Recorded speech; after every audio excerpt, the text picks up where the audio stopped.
So we had a board meeting yesterday, and nothing really earth-shattering came out of it, other than the discussing our finances, and hopefully the Olympics takes place next year, which will be helpful. And we pretty much canceled everything for 2020 as far as youth worlds and offshore worlds, and the election. I ended up chairing that committee with 2 members of the election committee and 2 members of the Constitution Committee, and we have a vote of the M&As, which concludes on June 18th. So hopefully we get approval to do an electronic vote for the election.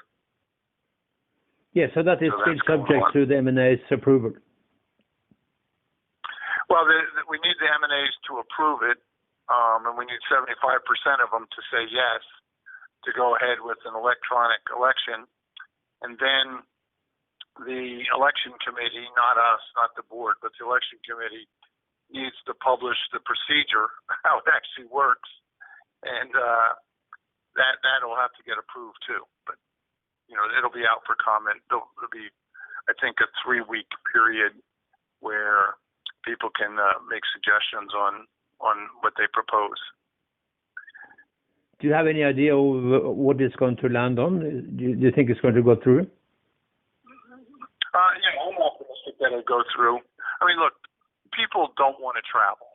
It's international travel in 2020 is out for an awful lot of people, and it just makes sense that for this one time, not forever, but this one time, we do an electronic vote.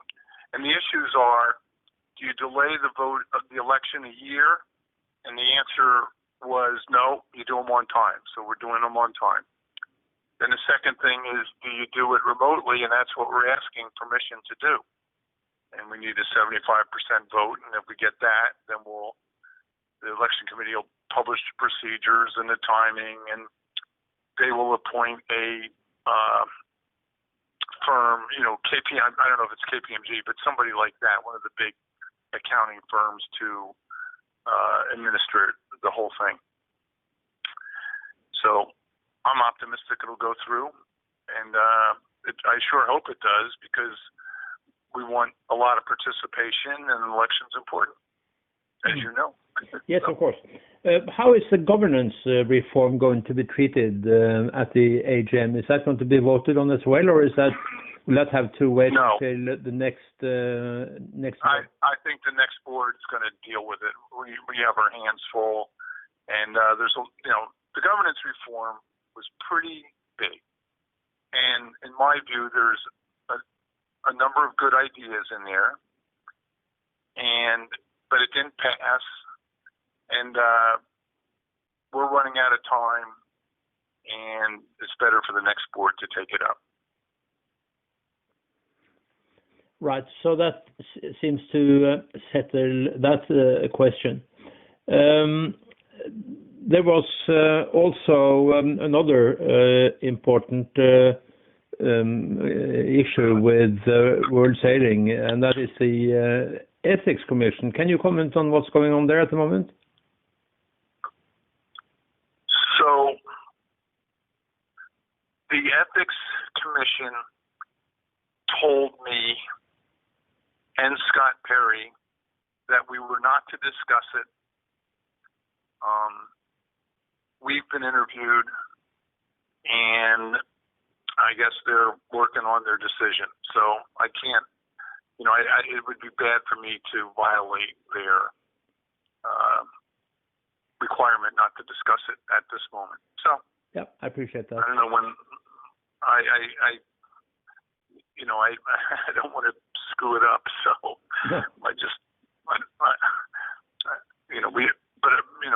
I'm telling you this a little bit off the record, that Scott and I were interviewed 2 weeks ago separately, and we were told, please don't discuss it. They had further investigation, and that was it. So we'll just wait and see.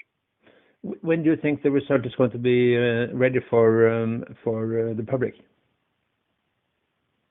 Oh, they'll publish it. Yeah. Oh yeah. Yeah. We do all that. Yeah. There'll be a result, and they'll publish it. But I'm not in a position to make them go faster than they want, and I'm sure it's not easy connecting different people around the world, and who knows who they're talking to. So anyway, I think that one we just let it sit, and hopefully in the next weeks we get a result. So. Okay. Gary, when we last spoke, you said that your time with World Sailing is going to end after this period, and you still have a position in international sailing. Can you see that you will be serving on any of the committees? Is that something that you would like to do, or would you like to get out of World Sailing altogether?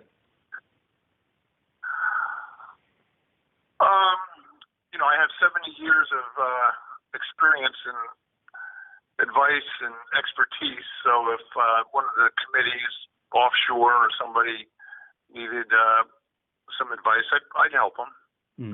But I'm not campaigning. I'm not running for president. My terms ended up as vice president. So at the high level, I will be done. Okay. But I'm not going to abandon the sport. Frankly, I'm very determined that we have this double-handed offshore race in the Olympic Games. So if I can help that, make sure it happens, I will. Okay. You are on this board that, of course, will be held responsible for the financial results.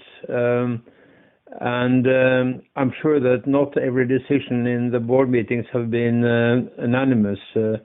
Has it been possible for you to register this agreement with decisions that have been made? Well, not every decision is unanimous. And the question for world sailing right now is, does it want to be a manager of events? That's a big question going forward.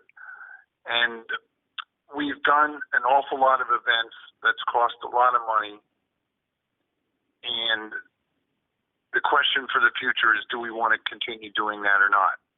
Because it's very hard to get enough revenue to cover expenses of doing events. So we don't have any more events in 2020, and this board will be finished in 2020. So that's going to be the question for the next board. What are the priorities going to be? How do you look at the revenue situation other than from IOC? So you get revenue from sanctioning of other events, not ones that we run, but the America's Cup and the Ocean Race and the Star Sailor League and Sail GP. You get revenue from measurements, licensing when you buy a boat that's an international class, like the Laser or 505, so you get revenue from that. There are sponsorships for the organization, Rolex, for example, clothing. So there's a lot of sources of revenue, and events are something that need to be looked at. Some events are pretty good. They pay for themselves, like the Youth Worlds seems to be pretty good. Okay, that's great. Olympic class regattas, should we do a handful or not? That's a big question that needs to be answered in the future. How do you think World Sailing should position itself to be more attractive for sponsors?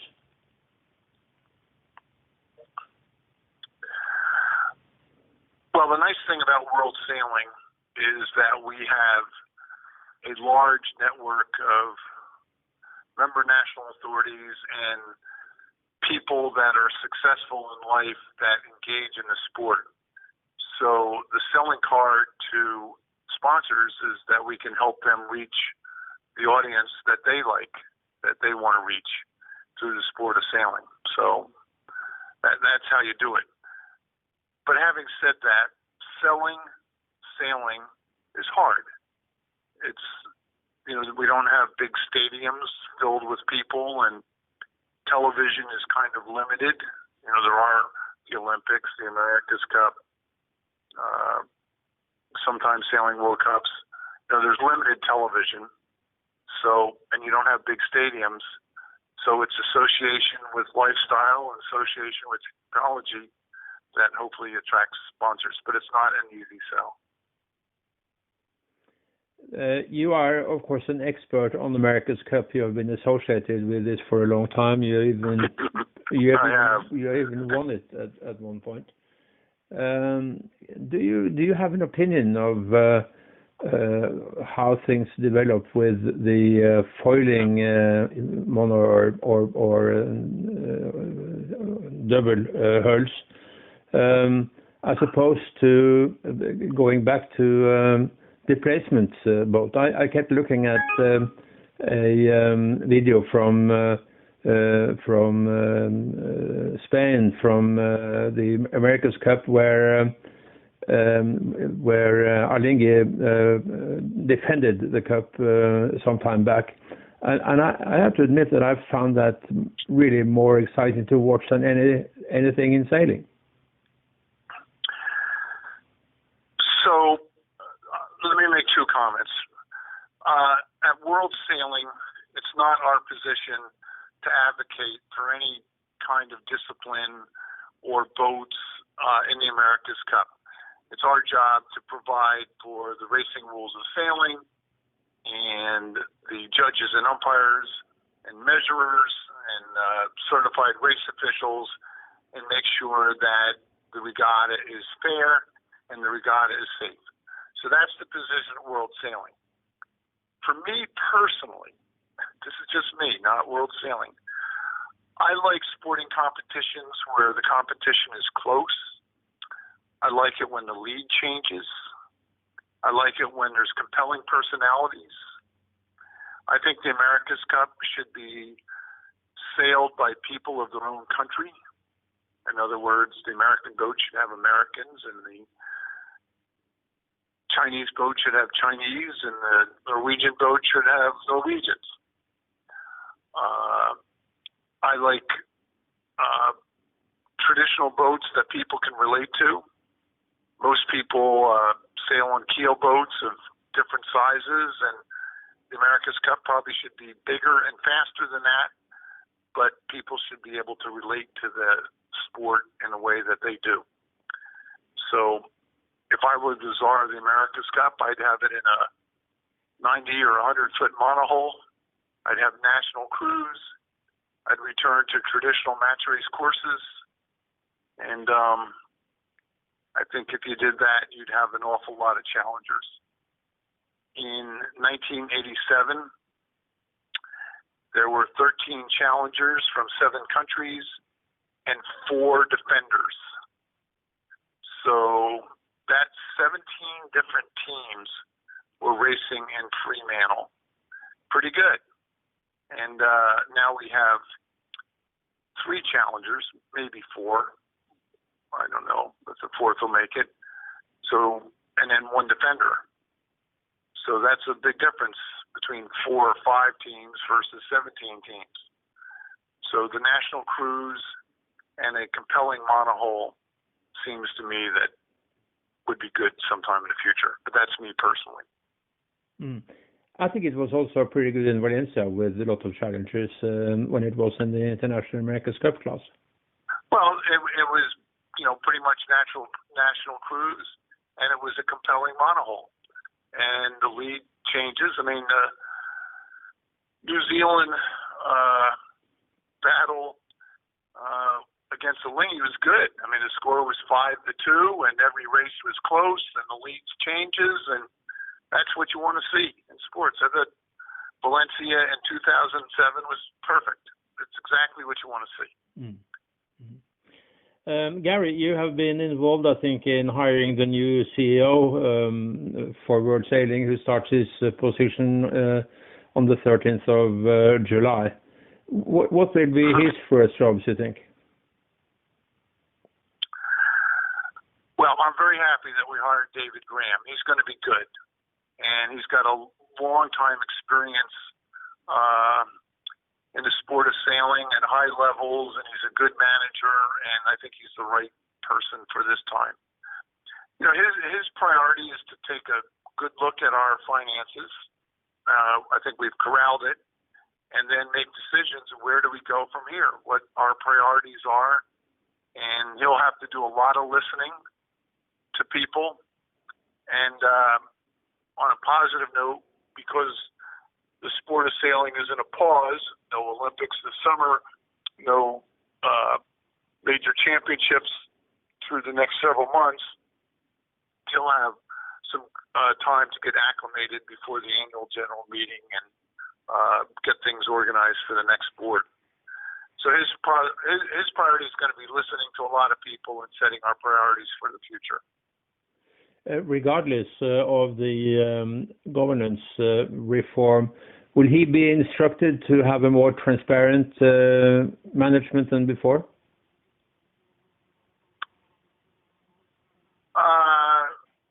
Yes, I mean, transparency is vital, and people need to know what our priorities are and what we're doing, and he'll understand that. He'll be good that way. Mm. I suppose that he is going to remain completely neutral in the elections of a new board and new president. Yes, the employees. Yes, the employees at World Sailing, all of them, will have to stand to the side and let the election happen. You know, who knows how elections are going to go, but no, David Graham and all the other Alistair and Daniel Smith and all of them have to stand on the side and let the M&As decide who's going to be on the board and who's going to be the president. That's why we have elections. I guess I'm not going to be successful with that question, but do you have a preference as to the next president?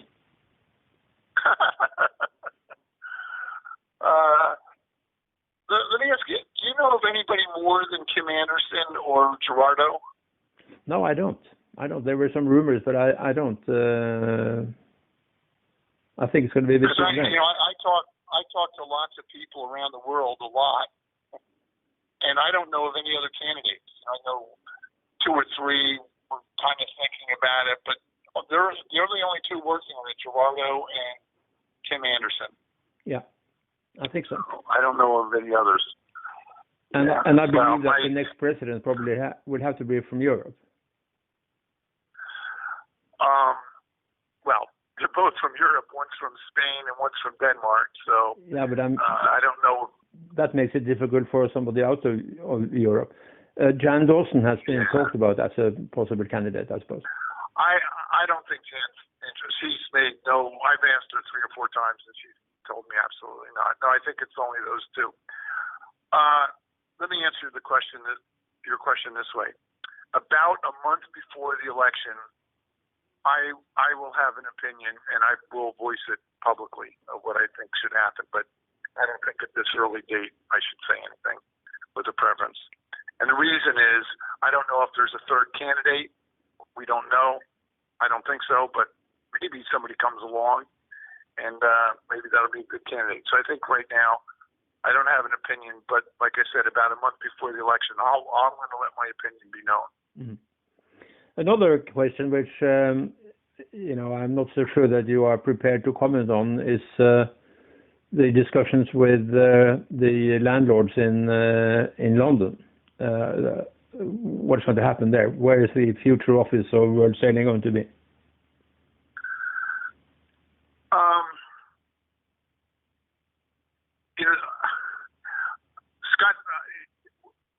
Scott Perry's really been the one guy working on that, and I know he was talking to somebody yesterday, Monday, and the landlord, and at the least we need to, we either scale down or leave. So, and Scott's working on. I refer you to Scott because he's more up to speed. Happily for me, I'm involved in that. Right. Can you? I got enough on my plate here in Annapolis. So, but Scott, he'll talk with you. He'll let you know how he's doing. Yeah. Likewise, I know it's perhaps difficult for you to answer, but how are the proceedings with IOC for the support package for the deferment of the Olympic Games? They're going okay. That came up at our board meeting yesterday, and I think there's going to be a plan in place pretty soon to assist all the federations, not just World Sailing. There's 32 summer games sports, and everybody's in a similar situation. I mean, some of them aren't, like basketball. They have a lot of money, but most of them are, and I think they're coming close to it. Again, I haven't been on any of those calls. I'm not part of that. So, but it sounds like progress is being made. So hopefully in the next month or so we get some help on that. Right. The worst thing that could happen, of course, would be if there was not going to be an Olympic game at all in 2021. What would the situation be then, you think? Well, personally, I hope there's an Olympic Games in 2021. But we don't know with the coronavirus if there will be. We do have an insurance policy, so if the games were canceled, we would collect that insurance policy. But let's just hope the games are.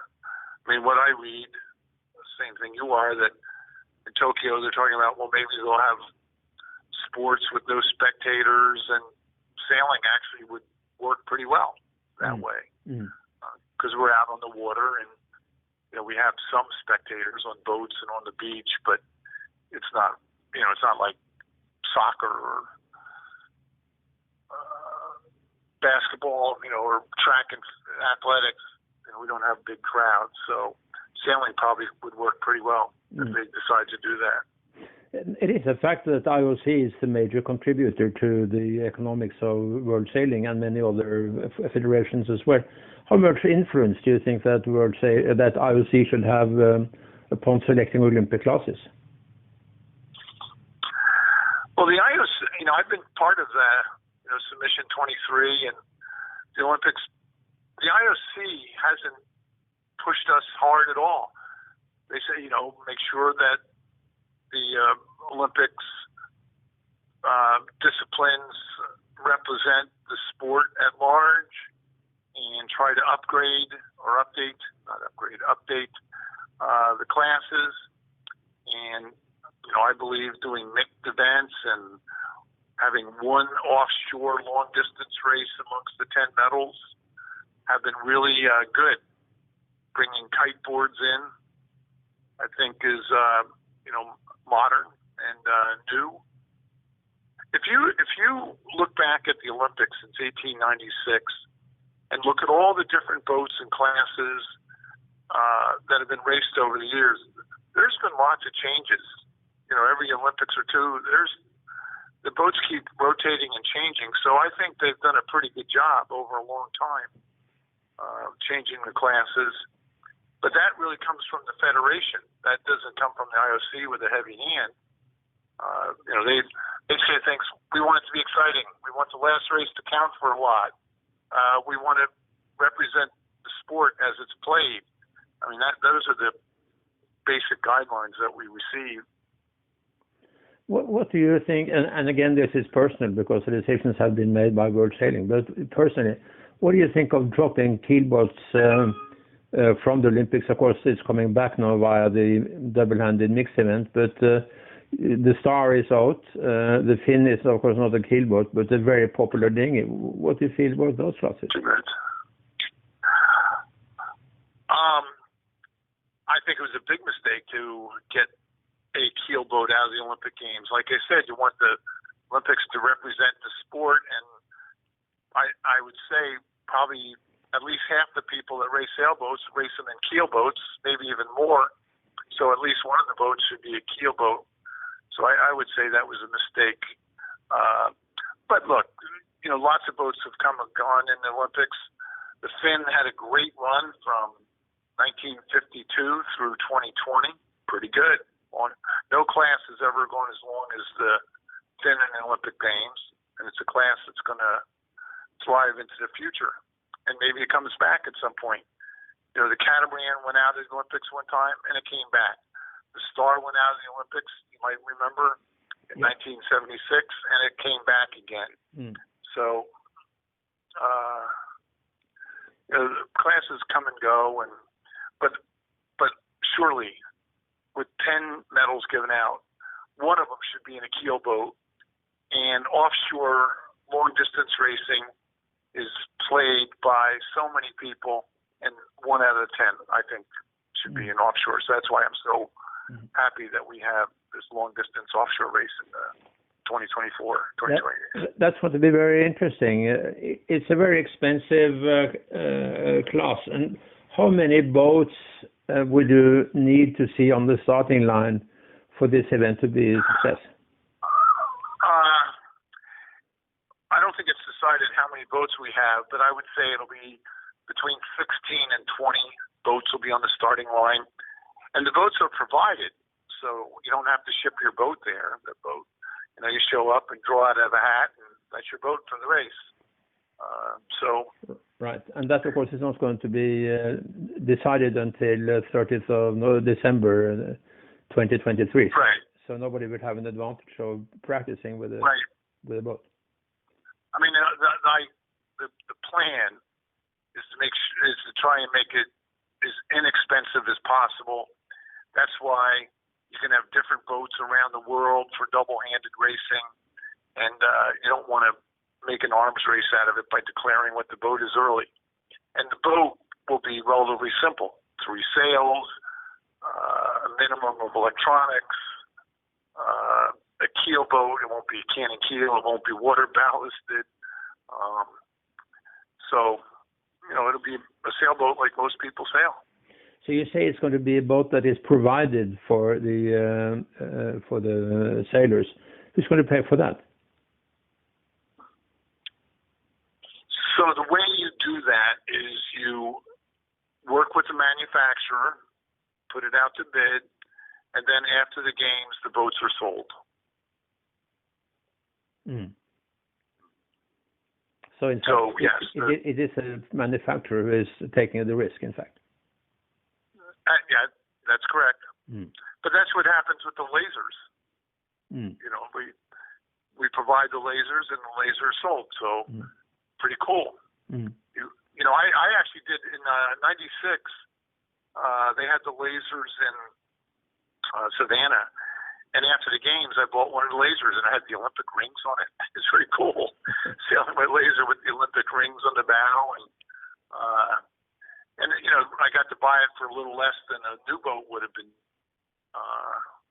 You know, and I think I had to buy a new sail with it, but you know, the boats will all sell. I mean, a lot of people love to have a boat that was raced in the Olympic Games. So, yeah, you don't have to go out to bid and work with the manufacturer, but after the games, the boats are sold. So that's how the economics would work. Okay. Well, Gary, it's always a pleasure to talk to you because you are as open as you can, I think, and there is a lot. I try to be. Yeah, I mean, the only thing I'd be cautious of talking about is the ethics complaint, because they specifically said just stay out of it, stay quiet for now. So I'd appreciate if we just leave that alone for the moment. Right. But you haven't said anything so far that cannot be published. No, I mean, I got interviewed and they're working on it, and they've asked us not to talk about it. Right. That's about it. Yeah, well, that's okay. There is no secret about that. No secret about that. No. Yes, as I said, it is very nice to talk to you, and I thank you very much for this time. And okay, Michael. We will publish it and Scott's the one to help you with the lease. Okay. Yeah. Okay. Very good. Thank you so much. All right. Thank you. Have a good day. Bye. Bye. Bye.